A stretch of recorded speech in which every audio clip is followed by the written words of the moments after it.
Hey everyone, welcome to Logistics Nerds, your number one supply chain podcast where we talk all things logistics, from the complexity of the supply chain to the raw reality people don't see, the challenges, the reward, and the hardship being in the supply chain industry. I am your host, Manny Carrillo, owner and CEO of Talent Logistics Inc. On today's episode, we have Daniel Baca, VP of Carrier Success at PortPro. I'm excited to have Daniel on because we partnered with PortPro as our TMS provider, and I'm excited to hear Daniel's perspective on the questions as he has been in the industry for some time. Great, thank you. Thanks for having me. Yeah. This is the first time I've ever been called a nerd, by the way. Oh, I know, right? Usually, and I think in our history we're being called other stuff, but Yeah. So all right. So I just want to kind of begin. How did you begin in this industry? In this industry, wow, there's like two folds. Okay. There's the transportation side of it, and then there's the tech side of it. Yeah. So I've been on both sides. So, but my very first taste of drayage in the industry would be in 2005 Okay. as the office manager at night for a trucking company in Long Beach. Okay. Nice. There you go. And what I mean by office manager is lock the gate, collect the keys, collect paperwork.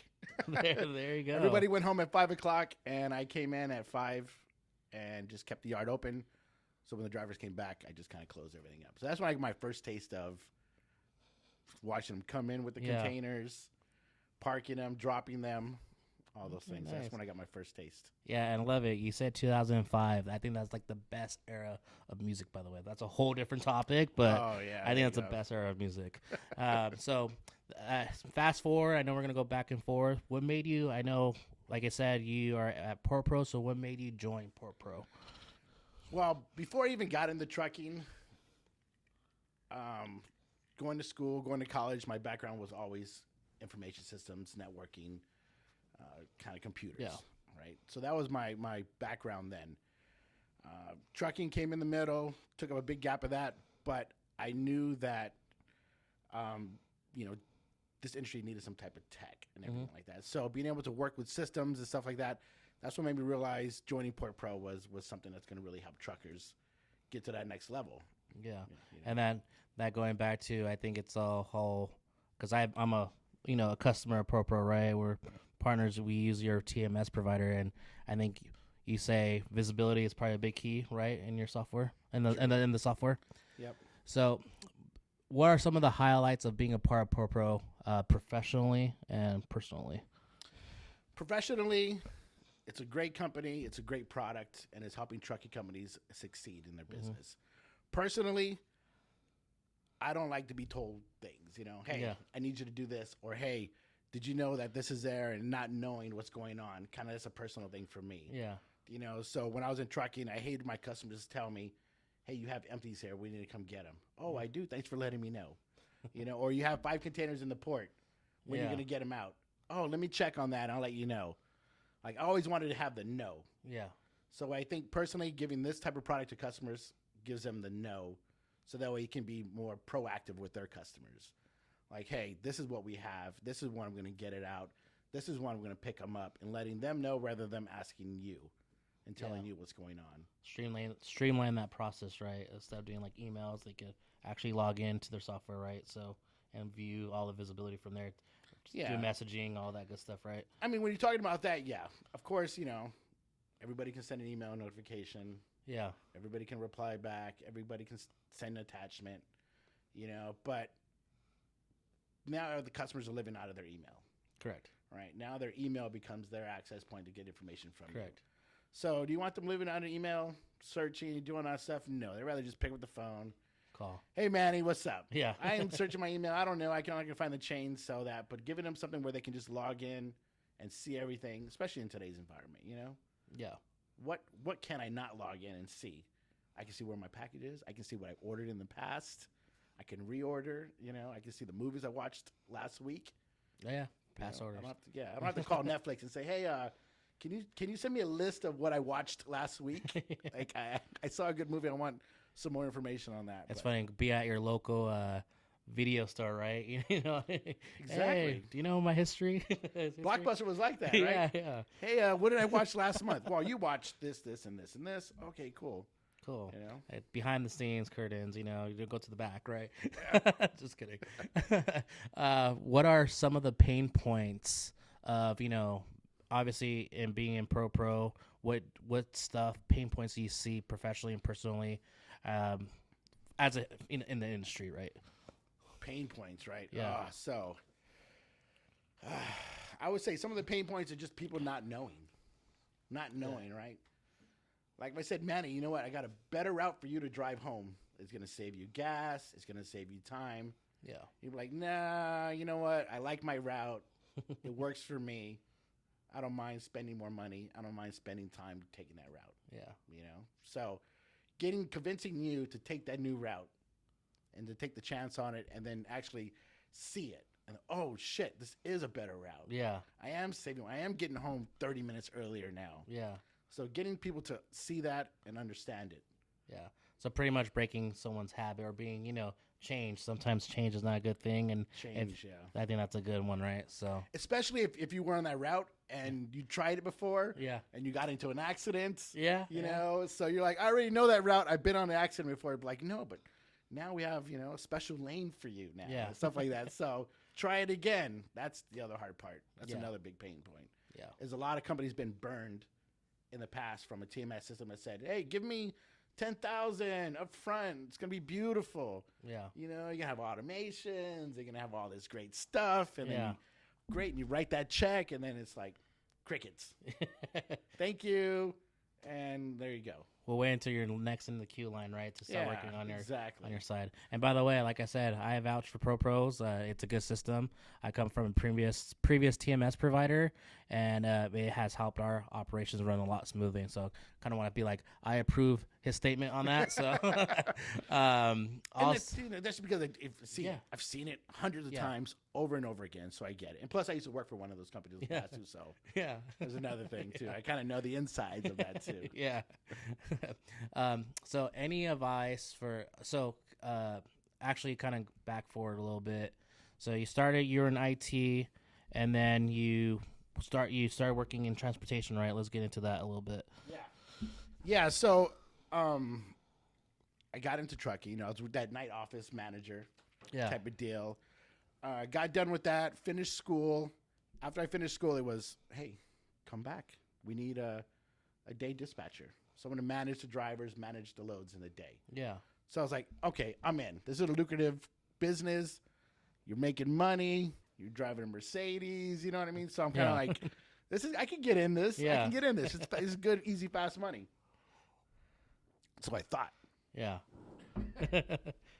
So the company of the owner just didn't make me a day dispatcher. Okay. He pretty much took me under his wing, showed me everything. Mm-hmm. So that made it fun to work there. It wasn't just a regular job. I wasn't just clocking in, clocking out, signing loads and moving on. It was, let me show you how to deal with driver problems. Let me show you problems at the port, you know. Let me show you how we fix equipment, getting all these things out, working with the staff, scheduling, working with the customers, talking to them. Mm-hmm. So he showed me everything. So that made the job fun to learn all that stuff. And that's how I kind of really got into it and learned that industry that way. Yeah, you felt like you had a purpose, right? Instead of like clocking in and out, right? Yeah, I felt like I was in. I was part of that purpose. I was helping keeping this machine running. Yeah. You know, keeping the machine running. And then I didn't realize we needed software because we were running off of like a glorified Excel sheet. Mm-hmm. You know, that somebody else built for us. Okay. So when somebody else builds you software, you have no access to do anything. Yeah. You know, so it would crash. I couldn't fix it. I didn't have privileges. I didn't have the password. Mm-hmm. It just became a big search thing, you know. So I didn't really know where things were at. So when I got my first per diem bill, that's when I realized, damn, I need something to help me track this stuff. You know? Yeah, and that's crazy. What year was that when that was happening back? Like what, 2005, 2006, 7? 7. Yep. And I can only imagine how bad it was back then. I was in the industry then, but how much more we could fight for per diem now or save that. Oh, yeah. Versus back then, I can only imagine the headache you guys had to deal with, right? Yeah, it was fax coming in because I was in Long Beach. I had an office in Long Beach. Well, the office was in Long Beach, so it wasn't really built up to what it was now. So it would come in fax. That's the only communication we had. So you get a fax per diem bill for last month. So now you got to go and dig up these records, interchanges, these records, and you got this gigantic filing cabinet of all your orders. So you got to go through and dig up, boom, scan, email, try to fight it. There you go. And that's a lot whole of shutouts. Time. Shut out. What? Well, did he give you like the 7-day warning back then? Yeah. You're shut out. You're shut out. You're shut out. Fix it. Pay. Go. So I know you went from tech to transportation, back to tech. So that going to the next question, any advice for someone out there starting their company or trying to jump, shifting, right? Maybe someone wants to go into trucking. They're from tech or vice versa, right? Any advice you would give? Well, my advice comes from, last year alone, I've averaged about 700 trucking companies that I talk to that do drayage. Wow, that's a lot. Trucking companies, brokers. Yeah. Anybody doing drayage, that's a lot. That is a lot. That's a lot that I dealt with last year. So I hear everything from people taking over a company, starting new. Maybe their company does a huge transportation company, and now they're breaking into drayage and adding that to their customers' profile and stuff like that. So I'm hearing a lot from everybody all day. So what they really want to do is get some type of software in the beginning to help you keep organized, or else you're going to fall into some manual process that you get stuck in, or you survive one season on a manual paper process, and then you're like licking your wounds after. Like, shit, I paid all this and this. Yeah. I could have paid more in that and stuff like that. So getting some good processes and procedures in place so that way you can just start off right and build off of that. Yeah, instead of starting manual or like doing like manual processes, right? And then obviously getting that TMS system into play or any type of TMS system, right? Then it's like a whole shift or transition and working the employees' habits to change, right? So yeah, it's like, how should I do this? I don't know. How do you want to do it? And then that becomes your template for the next 10 years. Yeah, and I'm a big believer in that too, because I know when I switched over from the previous provider to PortPro, we were like, obviously we were still on Google Sheets, we were still manual process, and then it took literally all last year to get to where we're at now, right? Yeah. So so I do agree with you on Making that bad habits is tough. Yeah. I have people tell me, because our software has an auto-save feature. So I have a lot of legacy users tell me I have to have that save button. I'm like, why? It saves already. No, but I need that confidence, that click to ensure that I saved it. And I'm like, okay. Like, I'm just trying to figure out that logic, Yeah. So. And that's actually a new thing you guys did recently, right? With autosave, like a couple weeks. Yeah, it's out there, autosave. So you make a change, you do an update, you add a date, time, it just saves it. Yeah, that's reference perfect. Information, plug it in, and you're saved it. Yeah, it's just saving one click at a time, right? Yeah, and it's easy transition. Yeah. Like, we don't want to start our cars with keys anymore. I mean, if it's like a push button, you're not going to cry to the Toyota and say, hey, I need the key back. Can you make my car with the key? Like, no, just learn how to push the button, and you're good. Yeah, there you go. Learn how to just accept the autosave and move forward. Yeah, I actually love the autosave. It's one. I think it saves one click. So for me, it's like anything I can do to save time. That's better for me. That's funny that you say that, because before I was like, our system's great. This is easy. And then we threw in the autosave. I'm like, oh my God, I don't believe I had to click a save button. Yeah. That's funny. Like, oh my God, I don't believe that was so much work back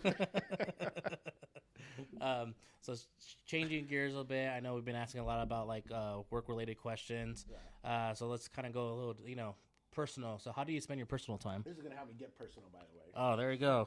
By the way, Angels Envy. Hopefully you watch this one day. You can sponsor us. There you go. So how do you spend some personal time? How do you spend your personal time? Well, I don't think I've had personal time in a couple years, but when I did, I'm a California kid. I was born and raised in California, so I used to, or if I can do, I'll try it, but pretty much anything with a board. Wakeboard, surfboard, skateboard, snowboard. That's the beauty of living in California, right? That is true. I can do all of those things. Yeah. So you actually used to surf. Yeah, I surfed for well, I've been surfing since my little girls were probably about 5 and they're 20 now. So 15, 16 years. Yeah, sorry. Do you catch waves? You catch the riffs? Catch waves. Yeah. What's the terminology they use out there? Because you're like catching riffs or catching. I never surfed before. I try skateboarding. I'm clumsy as fuck. Excuse my French, but There you go. I'm clumsy, so I'm always slipping, falling. So I can only imagine surfing is a lot harder, right? Well, no, I think surfing might be a little bit harder to get your balance, Yeah. but the fall is a lot easier. Oh, true. I'd rather wipe out on a surfboard than a skateboard. Yeah, that's true. Because I've actually wiped out on a skateboard. So the skateboarding I did wasn't skateboarding as far as like doing kick flips and riding rails and stuff like that. It was more downhill. I like the downhill stuff. That's what I really enjoyed. Taking a nice longboard out there, put some sliders on it. Nice. Hitting some front slides, some back slides, going up down a hill. So I've actually eaten it on one of those downhills. That must have been bad. Yeah, where I try to do a front slide and I lean back and I slipped. Oh shit! And then I slid on my back on the concrete. Yeah. So that was bad. At least on a surfboard. Yeah. If I wiped out, you could just fall in the water. I just got a mouthful of salt water. That's about it. Yeah, some sharkies in the water. Yep. So baby shark do. I was kidding. My kids used to love that, watching the sharky thing. So I thought about surfing, sharks. That song came up. But also, if you had to pick between surfing, snowboarding, skateboarding, what's your best one? Surfing by far. Yeah, surfing's so much fun. Just being out there in the water, you. Everything's clear. It's cool air. The water feels good. You're just out there by yourself. And then when that wave comes, it's just you and that wave in that moment only. That's it. Nothing else matters. So you're in that moment, and then you're just a sign of like freedom. You're just free. Got a nice drop, adrenaline, some cuts. Dude, that's awesome. And then when you're done with it, you're like, fuck yeah, that was a badass ride. That's awesome. So you know how to wax the surfboard and all that stuff, Wax the surfboard. Yeah. Sorry, I'm all into the whole surfboard thing. So surfboard, snowboard. Are you a big fan of that? Or do you just don't like the fall? Seasonal. I'll go. I've done it. I can do it. Yeah. I'm not too much. It'll be on the bottom of my list. Oh, okay. So surfing. It'll be surfing, skateboarding.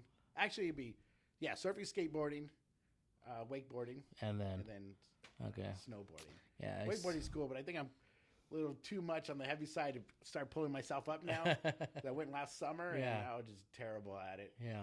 I only rode for a little bit, and I was like, okay, I'm done. Yeah. I'm good. I'm good. Yeah. I'm good. Give me a beer. I'm on the boat. Yeah. Give me a beer. All right. So I know we talked about it briefly, but let's talk about it again because, the more that we could tell the audience, the more we could, dig a little deeper, the better. So, Daniel, tell us a little bit about yourself, who you are, where you come from. I know you kind of talked about it a little bit, but maybe kind of like where you grew up too, kind of go that route as well. Well, like I said, I was a California kid. Yeah. Right. Born and raised in California. Moved around a little bit here and there. But then became of age. Joined the Army. Yeah. 18, joined the Army. Infantry. Went on a couple tours. Yeah. Did that spell for a while. Came back. Went to college. Got a job in trucking. Mm-hmm. Well, my college was information systems, business management, so running networks, building laptops, selling laptops at school, and fixing computers for people, and just kind of working in IT departments, and just kind of building that up, working that, and then I got that job offer, as a office manager. Got keys, bro. There you go. Yeah, I got keys, bro. I got keys, bro. Exactly. Spin off of that, those keys had, because the yard was on Long Beach, right? And I was at night. I was working there at night. Yeah.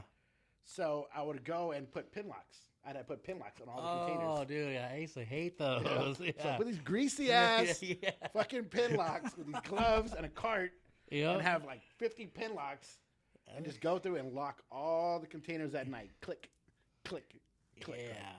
So I'm squatting under the chassis to put these pin locks on. I'm clicking them, right? And I have the keys in my pocket. But there's a silent alarm attached to the keys that are in my pocket. So I guess from me kneeling down, Yeah. my key hit that silent alarm button, and I'm locking pin locks. Yeah. And then all of a sudden in the yard gate, I see Long Beach PD swoop in. Whoosh, whoosh, whoosh. Yeah. They must have been calling. Apparently, they were calling the office. Nobody answered. Oh yeah, Panic you're outside. buttons, pressing the panic button Yeah. over and over again. Help me. And then they must have drove around, see me outside checking containers, banging on them, you know, Oh to see yeah. if they're loaded. Yeah. So I'm banging to see if they're loaded. I'm checking the backs for seals and all that stuff. So it Like, must who have is been this guy? This guy's like robbing this place. You know, pin locks and all that stuff. So they swoop in the yard. Boom, like 3 cars. All the lights are on me. I'm like, it's cool. It's cool. I got keys. I got key. Don't take Don't you it. fucking move. I was like, oh shit, I'm gonna catch 2 in the chest right now. I was like, hold on, it's good. Yeah. We're good. And then explained everything to them, and they were like, bro, you need Hey, guys. I'm the office manager here, okay? I'm the office manager. I got these keys here. Yeah, so so that went down Yeah. that night. So that's my first job. I got there working trucking. Then I got hired as a dispatcher there, and that's where I learned the business, kind of shadowing the owner pretty much. Yeah. And then from there, as you know, you wear all the hats. Mm-hmm. All the hats. And we ran that business for 10 years really well.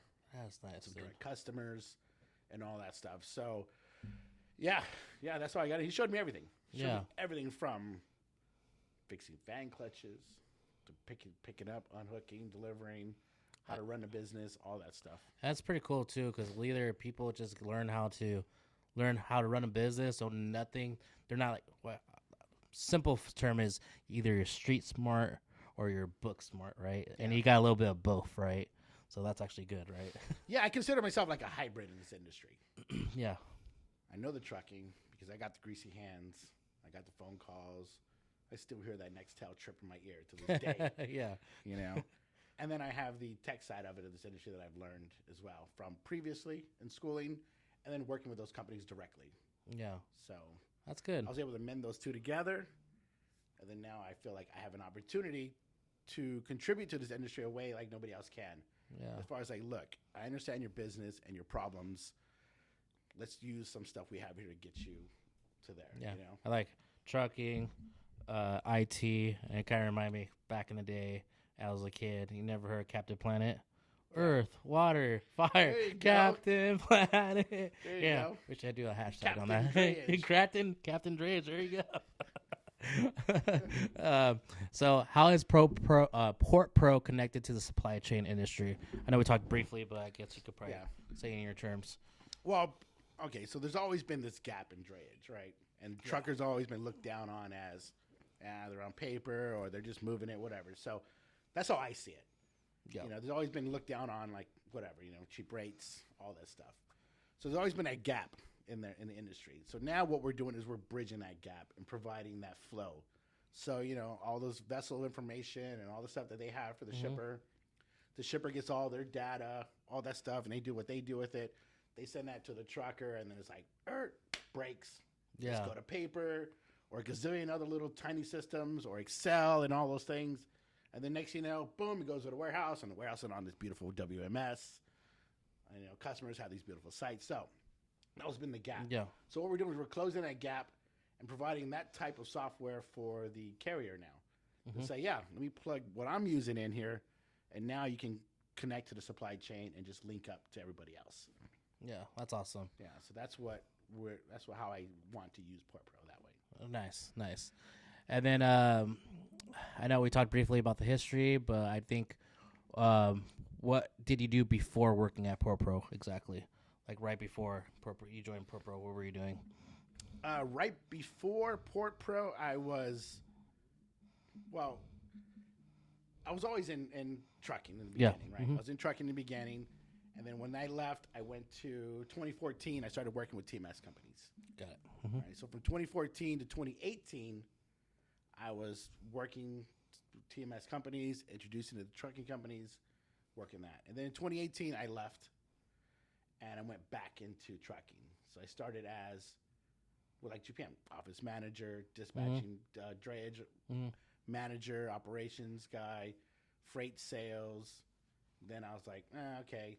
I tried the digital freight broker world, see what that was about. Yeah. You know, I was like, That's okay. that's all right. You know, there's nothing going on here. Same shit. Same shit, you know. Same shit, different company. Same shit, different company. So, and then I saw PortPro. And I was like, oh, shit. Well, PortPro actually reached out to me. Oh, okay. Yeah, Mike reached out to me. That's awesome. And it's like, I see you got software sales. We got a great product. We want to take it to the market. I was like, look, I've been in this game a long time. Yeah. I don't need your spiel. Just turn it on. Let me see what you got. Give me a password, and I'll let you know. And then boom, he gave me a password. I was like, oh, bro, I want in. Like, this is exactly what carriers need. This is it. That's awesome. This is it. Let's go. So that actually kind of goes into the next question. What made you want to work at PortPro, right? Obviously, Mike approached you, right? And then kind of he was like, let me see the system. But, like, what exactly that just, like, man, I want to join this? Like, I know, like, what was, like, that key takeaway?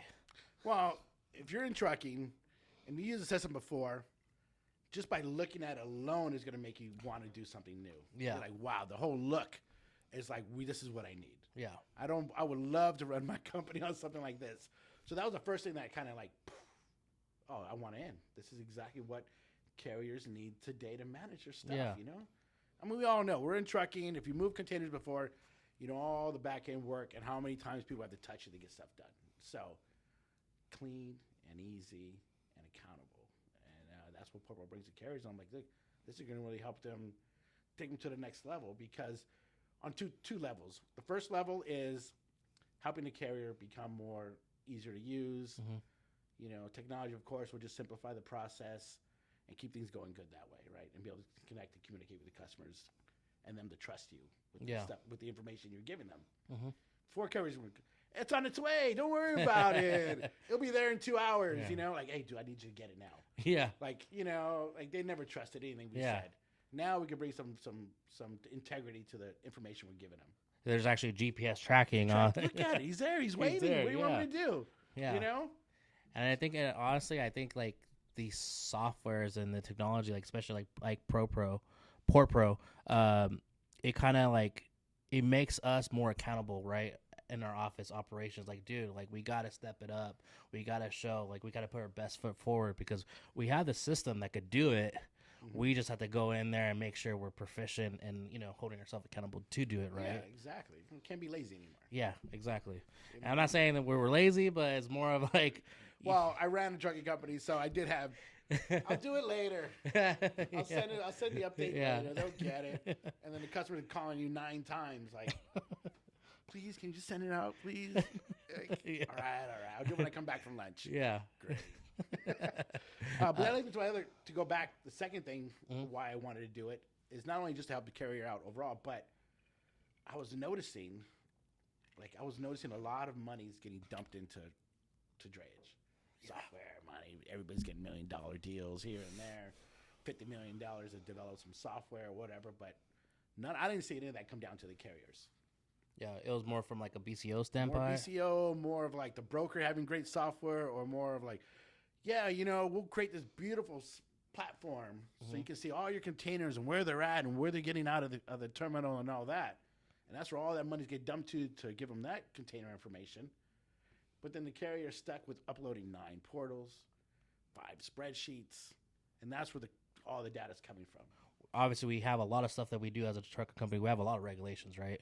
Yeah. But at the same time, we deal with all the bullshit that we have to deal with, you know, congestion, you know, union, and, you know, I'm not, you know, thank you for the IOW, but, like, you know, like there's like, when it's busy, right? And people are waiting for one load at its worst times, like all day.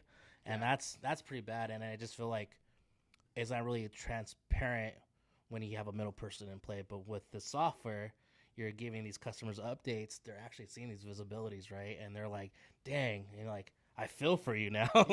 I feel for you. Yeah. So I think that's like actually a good thing because like I feel like, especially in drayage, I know when I came in, everyone used to tell me that drayage was the bottom feeder of you have the over the road, the flatbed, blah. And he's like, oh, drayage, you're the bottom feeders. And I feel like we were like the underdogs, right? In that category in the trucking space.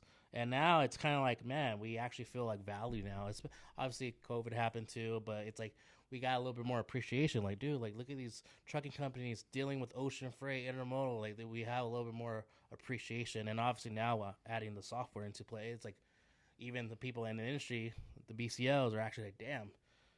I feel bad. I feel bad for you. The guy's been, you sent me this update 9 hours ago. Yeah. He hasn't moved. Yeah. All right. Okay. You see what we're doing. Yeah, exactly. So I honestly think it's a good move, and I think the more visibility, the better, right? So this and PortPro does that. So where does PortPro operate, and where do you do majority of your business? Oh well, PortPro started in New Jersey, so that's our home terminal. I'm here. Everybody knows I'm a California kid, so I'm here in California. So I opened up and extended us to California. So those are our two major markets right now.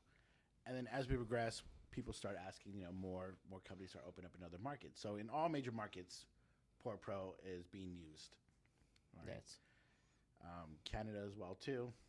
So Okay. the companies up there, That's awesome. Yeah. Yeah. Yeah. They look at it, they see it. Yeah. A lot of them do their due diligence already. I've demoed everything. I saw everything. I've tested everything. Let's use you guys. Yeah. So we're in all major markets. We're all over the place, and that's where we're working from. Okay. And then what's your guys' goal for PortPro? Like, what is PortPro's goal to be not just nationwide, worldwide? What's the goal? Yeah, I mean, it doesn't matter what part of the country you're in or what part of the world you're in. Pick up a container, you deliver it, you return it, right? It's all the same process as far as the core aspect of it. All the little other pieces in there too can be, we always do, but it's pretty much get the container out, get it delivered, and return it back quickly, so that way that container can be reused again and again. So we have visions to go worldwide with this. Yeah. Well, because there's terminals and drayage everywhere, right? Yeah, these rails. It's not just ports. In the United States that exist. They're everywhere. Yeah, and that's awesome. So how many employees do PortPro have? Was it always that size, or when did it get to that size? Well, right now we have, and I'm just estimating. Okay. But I know we're like 70 plus employees at PortPro. Okay. We have our U.S. team and we have our Asia team as well. And Asia team, a lot of engineers, project managers, stuff like that. And then we have our U.S. team where our executive team resides, and customer success managers and trainers and account managers. Okay. Here too. Support team is all that too is here. Nice. So 70 plus is where we're at plus. now. Did we start with 70 plus? No. I was number 2 on the PortPro list. And also kudos to thank you for your service too, by the way. Going back, I was going to say thank you for the service for the Army. So I forgot to say that before. Did 4 years in the Army infantry. Yeah, I forgot to say that. I know you're talking. You had the momentum going, and I was like, damn, I don't want to interrupt. Jumping out of helicopters and everything.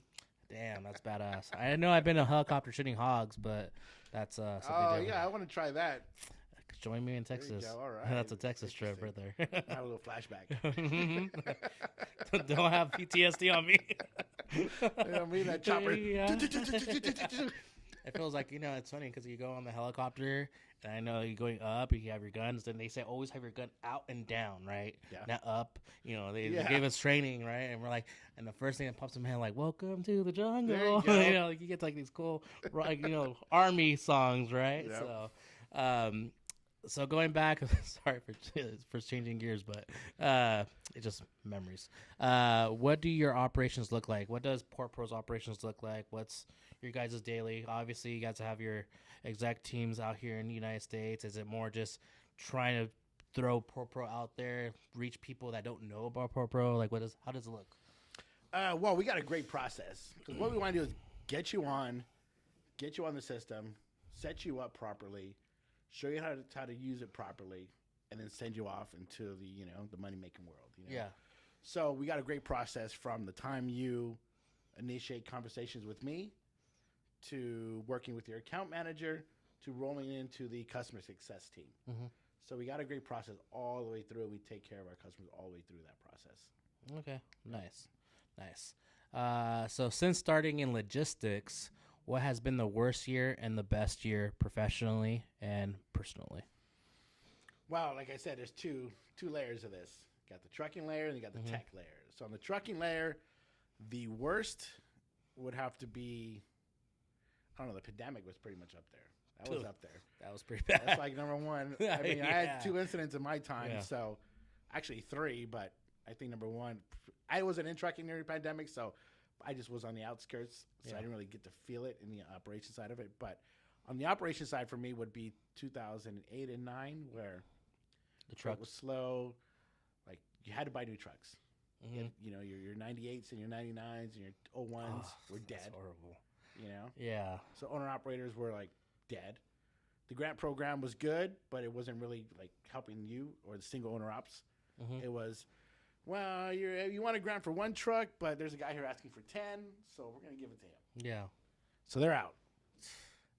So those owner ops for trucks are dead. No work coming in, slow, and you have these truck payments you have to make. So truck payments and no work. Dude, that's actually thinking about that, like I remember Keith, the previous owner of Talon, was telling me like 2008 was bad, but now put it in perspective, it's like you're out of trucks. You had to upgrade your trucks. You have no work. Holy shit. That insurance and that yeah, and that truck payment was like, fuck you, pay me. yeah. Holy like the movie shit. Goodfellas, you remember? Yeah. Fuck you, pay me. Work is slow. Fuck you, pay me. We should put that on the hashtag. Hashtag fuck you, pay me. There you go. You know? So that's the worst that one. was pretty bad for me on the trucking side. Okay. On that side. Any other bad events or bad times?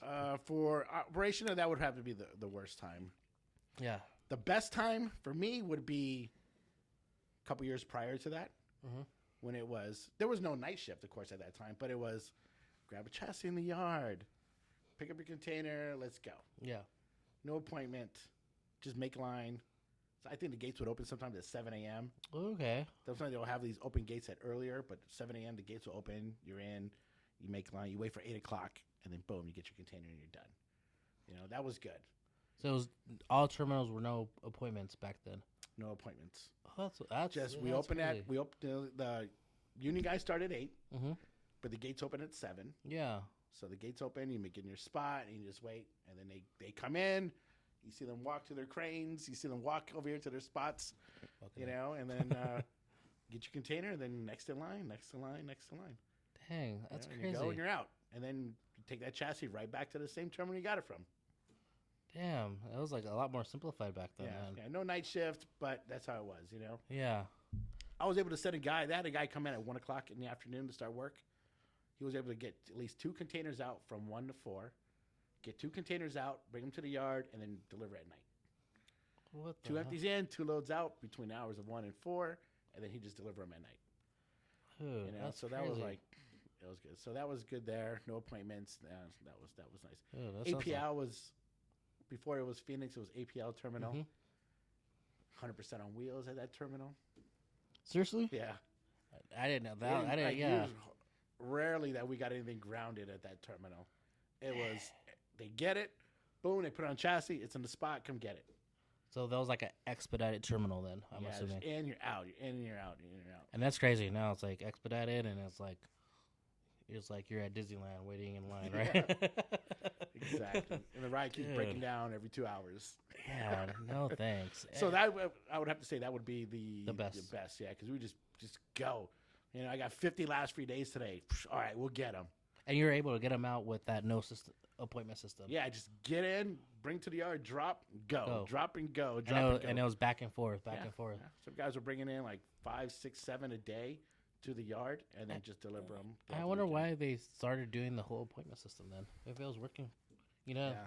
If it was working, maybe it's just more of data, perspective, kind of tracking data. But I don't know. It sounds like it was like an awesome system back then. Flow, yeah. It'll back flow then. well. Yeah, that was nice. Yeah, dude. So, freaking A. That's why I was like, I want in. Yeah. Like we're pulling, we're making money, like we're in and out. You're moving. We're moving. We're Yeah. moving. Dude, that's We're moving. crazy. No bare chassis. I didn't see any bare chassis. Yeah. I don't remember having any bare chassis unless I brought a triaxle out. Yeah. But I rarely had any bare 40 chassis. Yeah. Now you see bare 4 chassis everywhere. Yeah. That's Everywhere. So I'm getting it. I was like, why can't we just? Yeah. It's crazy, dude. The whole supply chain. It's always. Yeah. It's never the same, right? Yeah. So I know question number 9 on this list. So as everyone knows, just to kind of give you a heads up, if I'm looking up, I'm not looking at the stars or daydreaming. I'm actually looking at a TV with a list of questions, guys. So just so you know, I don't look stupid. There you go. So number 9, I'm not saying what's your end goal. Obviously, we all want to retire, but I guess we could say what's PortPro's end goal, right? PortPro, I don't think PortPro has an end goal. Let's just keep on going keep up. growing. Let's just keep going. Let's push the boundaries. Let's push the limit. Let's keep going. Yeah, what else love can it. we do? Yeah, exactly. Yeah, There's no end. Yeah, You know? and how about for yourself? Obviously, if you want to be in a boat. Well, eventually, there's going to be an end goal for everybody. Yeah, yeah. So, but before to that end goal, let's forward to that end goal. My career end goal, would be to just have be on a boat, of course, would be nice. Yeah. Be on a nice boat, drinking some Angels Envy. Kentucky. Hashtag Angels Envy. Yeah. Hashtag Kentucky bourbon. There you go. Hashtag Kentucky bourbon. Have some of that on a boat. Yeah. And enjoying life. Enjoying life, for like a couple weeks. Yeah. Then I can get back to work. Give me a couple weeks every season. I think I'd be good. I think that's a good strategy. Yeah. Take a couple weeks off every fall, winter, or whatever. Kind of regroup. Especially now things are just crazier, more faster pace. Obviously, society is getting to that faster pace. There's e-commerce, Amazon. Everyone wants it now. Everyone wants the product now. Exactly. And this economy is not going to stop. Yeah. This supply chain is not going to stop. It's going to be here. Whether I'm here, whether we're here or not, it's going to be here 100 years, 200 years late down. It's always going to be here. Yeah. We just need to carve out a little bit of that time of year just for ourselves as humans to kind of just regroup. Reground. Yeah, reground, appreciate life again before we get back into the grind. Yeah. I feel like the movie The Matrix. You ever seen the Matrix where they shoot up and then they see the blue skies and it's clear and then they drop back down and boom. Yep. That's what I want. Just shoot up for a couple weeks, enjoy the sun, and then come back down to earth and hit the grind again. Guy wear those Matrix glasses. Keanu Reeves. There you go. Yeah. What's his name? Leo. What's his name? Neo. Neo. Yeah. Neo. I could be Neo for I wonder once. what glasses he was wearing. I know. Huh? I gotta check it out. Bought Neo. some. I was watching Avengers. Oh yeah. And, I noticed that Tony Hawk wears a lot of Tom Ford sunglasses. So You mean Hawkeye? No. Tony Stark. Tony Stark. Oh Tony yeah, Stark. Tony Stark. I'm I'm watching Avengers, and Avengers now is on Disney Plus. Yeah. Yep. So another possible. Disney. You want to go into the supply chain here? Supply Disney. Chain, we know you move thousands and thousands of containers a year. Yeah. So. Disney. We're a fan, guys. So a lot of your freight moves through the ports of LA and Long Beach, by the way. I love Tony Stark, Iron Man. It's like people can love me, hate me, like me that space. So he's like, I have everything. And my name's Tony Stark, by the way. By the way, I'm Iron Man.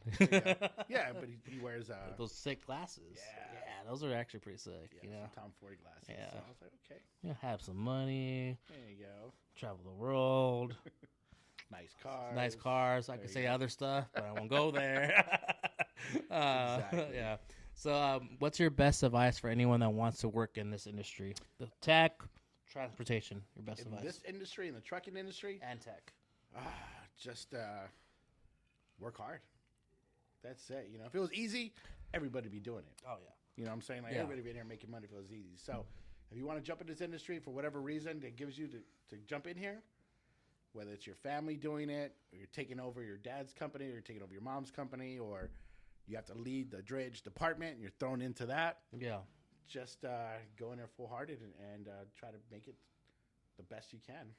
Yeah, that is true. Yeah, I think that's the best advice to give anyone. It's just grit. I think simplify everything. Just have some fucking grit. Yeah. Just fucking do it. I hear it from Farm One, Andy Frisella or whatever his name is. Like, don't be a bitch. Just go out there and do it. Just do it.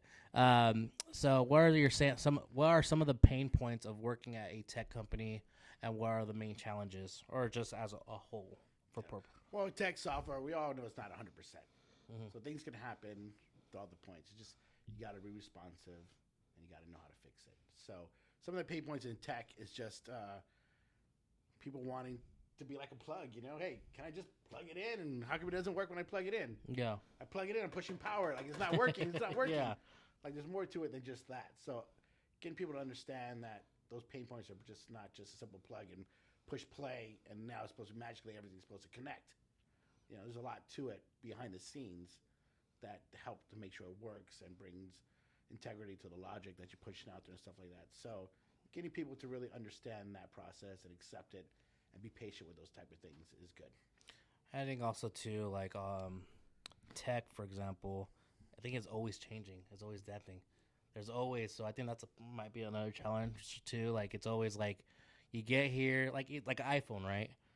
You get one iPhone, and then the other competitor goes. It's always like, dude, we always. I think as a challenge, I think any industry or just not just tech, but it's like we always have to be. We cannot sleep. You know what I mean? We always have to be, all right, involving too, being. You know what I mean? If that makes sense. Yeah, exactly. So once again, always keeping up with changing things. Yeah.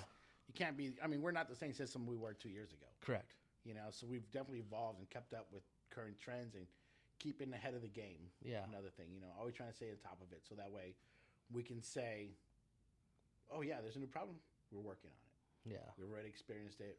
We're coming out with a solution, or we already have a solution for it." So, just always trying to just stay on top of everything because I mean, in today's world, you know, today's software can be old tomorrow.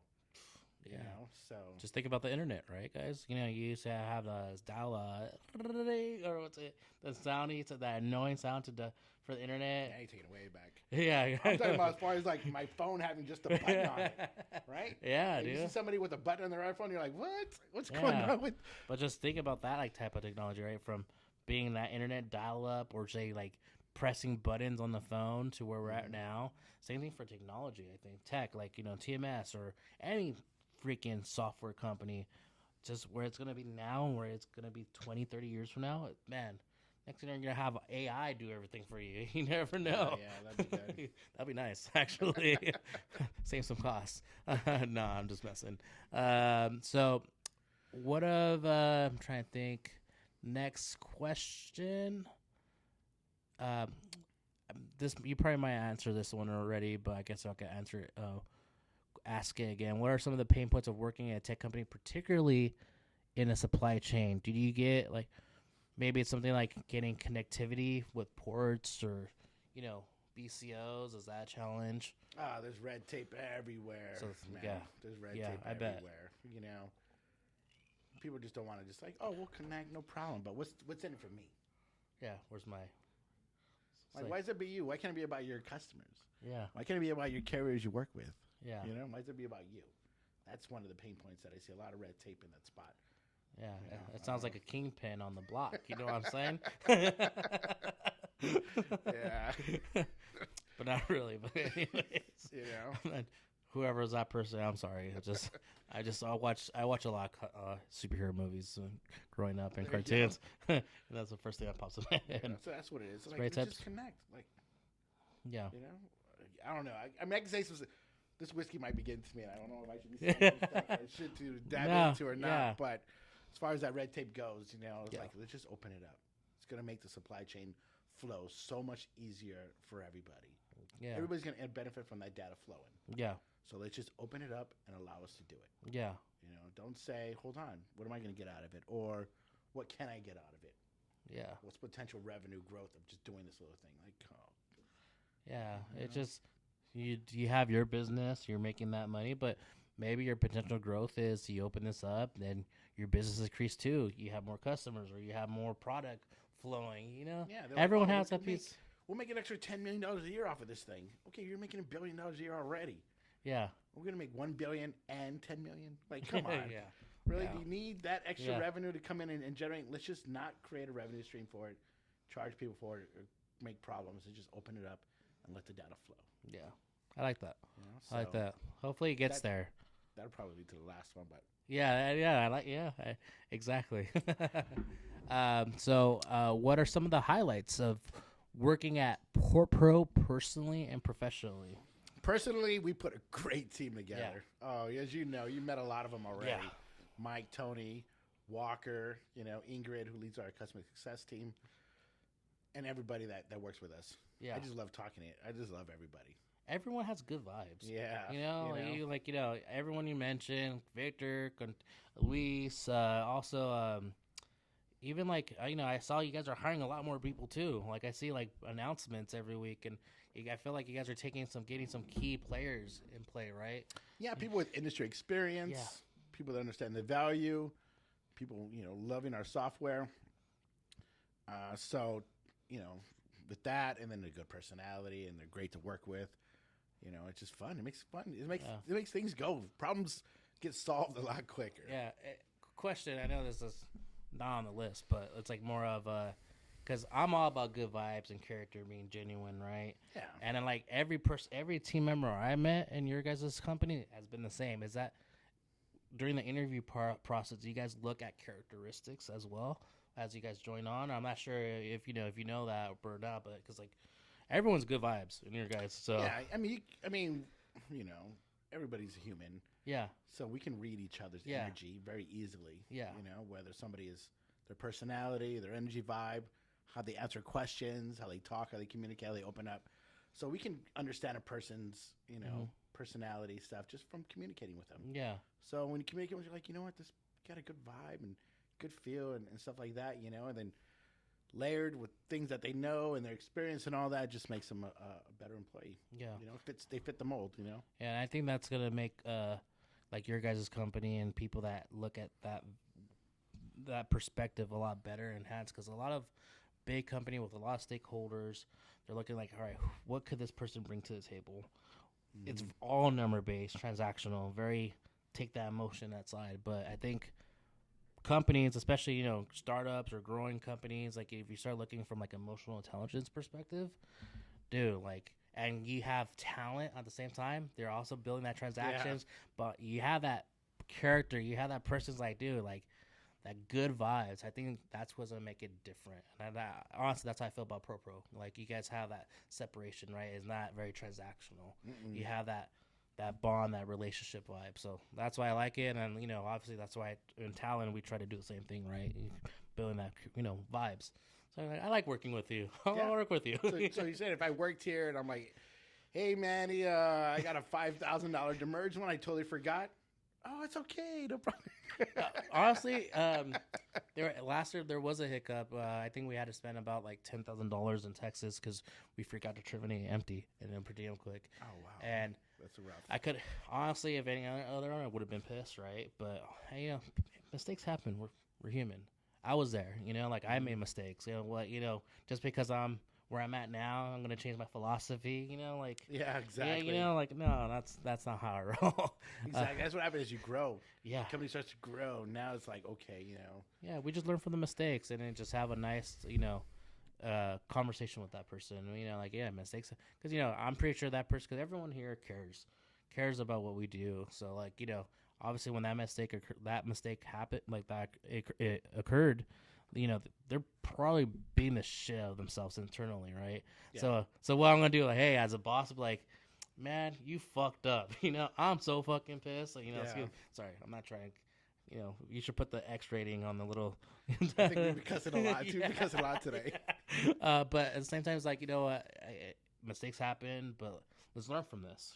Obviously, if it's repetitive, happens more than a lot of times. Like that is like, okay, we could have caught this because it's a operator error. Then then it's gonna be more concerning. But it's not gonna be like the typical, harsh guy. You know what I mean? Exactly. And that flows and that vibe flows into our product. Yeah. Because there's a feature, just a little feature in our product. It's called driver revenue, new driver revenue review or something like that. It's in the reporting section of it, but it tells you what the driver did, how many loads he did, how often he worked, or how many days he worked that month or time frame. How many hours he put in. Yeah. What revenue he brought in, how much he spent. So you can look at it and say, hey man, like I see last month you didn't work that much. What is it?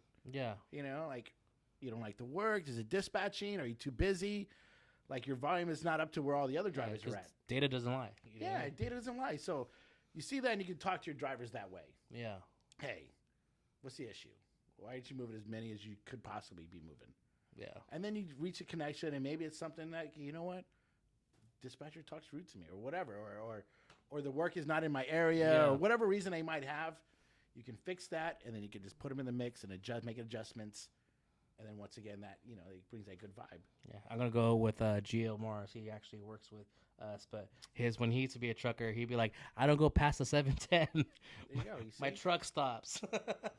But anyways, I'm just looking at him over there, so I just start pointing over there. So if you guys don't know, he's over there. So be able to just have that information so you can communicate with your drivers at that level. Yeah. We let our customers know, hey, these are things you can have the communication conversations with. Yeah. So I think that whole vibe of being like you talked about earlier, trickling down and just kind of putting its little stank on the system, and being able to just stank on the system. Stanky leg. A little just to let that. Yeah. That's how you got something good. Yeah, that's really cool.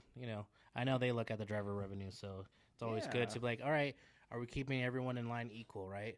Wait, this person worked less because the revenue is down, but everyone else is the same.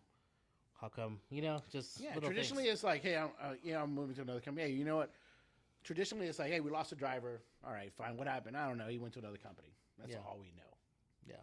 Now we can get him before he makes that decision. Yeah. Make an adjustment if we need to. Yeah. See that after that 1 week or something, and kind of go from there. What's the deal? Yeah. I actually like that. You guys should promote that, the driver revenue report. Yeah. That's actually a good one. Yeah. Just a little sliver of what we can do. Yeah. Top of the other type of cool things that we got going on in there. Yeah, that's crazy. So, I think you might have answered this one, but what do you do in your personal time? I know you haven't had personal time, but right now, my personal time, I've been, let's see, relaxing, I think. Yeah. I think I'm going to start joining the gym probably recently. Like most current personal time. Oh, yeah, of course. Yeah. Is, teaching my daughter how to drive. Oh, shoot. Okay. Are you scared? A little bit. I'm nervous. Yeah, you're nervous? I am nervous. Is this the first daughter or the second one? Third daughter. What makes you particularly nervous on this one? Because it's the baby? Yeah. She's the baby. She's the baby. She's the baby. Yeah. In my eyes, she's always this tall. You know what I mean? Yeah. So to see her doing stuff that's like, next level stuff, because there's a lot of things that go on when you're driving out there, Drivers are freaking crazy, dude. Yeah, drivers are crazy. It's not just her. She can be the perfect driver, but so just kind of putting her out there amongst everybody else alone. Norm. Yeah, put her out in the norm alone because she's the only one driving. She's by herself. Yeah. I can't be the guy getting out of the car and beating somebody up for her because they cut her off. Yeah. I'm not there for that. Yeah. We don't do that. We're just talking for. Just saying. Just saying. If you're a truck driver, Hey, is it off yet? We do that for our kids. Just kidding. I've seen a lot of truck drivers fight on the side of the road. I just saw one from Contineros the other day when the guy went up to someone's truck and started beating him up inside the truck. Oh, really? Yeah, I was like, damn. It happens. It was on his page the dark side. The dark side of stories for like 7 days. The dark side of trucking. I think we're about to wrap it up. We're getting close, but if you had one magic wand, and I jacked this from the SoCal meetup, but I think if you had one magic wand to fix something in the industry, what would you do? Because obviously, supply chain's a mess. We all want to make things better, so. Oh, like what am I tapping at? Am I tapping it on the vessels? Am I tapping it on the terminals? Am I tapping these? I can put that magic wand on each one of these little fields here and wish for something new to happen. We're not Harry Potter. We're more like we're more like Thanos. Snap of the finger. Yeah, exactly. Yeah. If I had the Thanos glove and I could snap, what would you do? Yeah, what would you do? Yeah, but honestly, I mean, right now, what I would love to see is everybody to allow the data flow. Okay. That's it. Don't put any red flags. Don't put any restrictions. Don't make it about what am I getting out of it, or is it going to benefit me, or whatever. Let's just let the connections happen. We can do them. APIs are available now for us to connect easier, and let the data flow. And it'll be easier for the carrier to get things done, all the way up to the BCO to be able to see what got done. So if they let that data flow good, then shed a lot of light to a lot of things. There you go. I think last episode with Keep Drake was #deregulate. I think for this week's podcast, or this episode's podcast, should be #dataflow. Data flow. Data flow. There we go. Data flow. Let's go. Data flow. Let's go. By the way, before we end, we have these Talon hats right here. They're from Brandon Bill from Arizona. Elite. I think it's called Rogue Elite hat. So they're like sweat resistant, water resistant. But if you're interested in getting a hat, let me know. Because, these are, I love Brandon Bill and I support them and they do custom hats. So if you want to get custom hats, reach them out. And then these are comfortable. Yeah, these are nice, dude. Nice. I love them. Yeah. Yeah. And then also Angels Envy, Bourbon, Baca, whatever. But anyways, thanks for today's episode. We're on to the next one next month, and we'll kind of go from there. Thank you guys, and again, thank you, Daniel Baca, for being here. Thank you, sir. From Had a great PortPro's. time. Yeah, I had fun. See you guys later.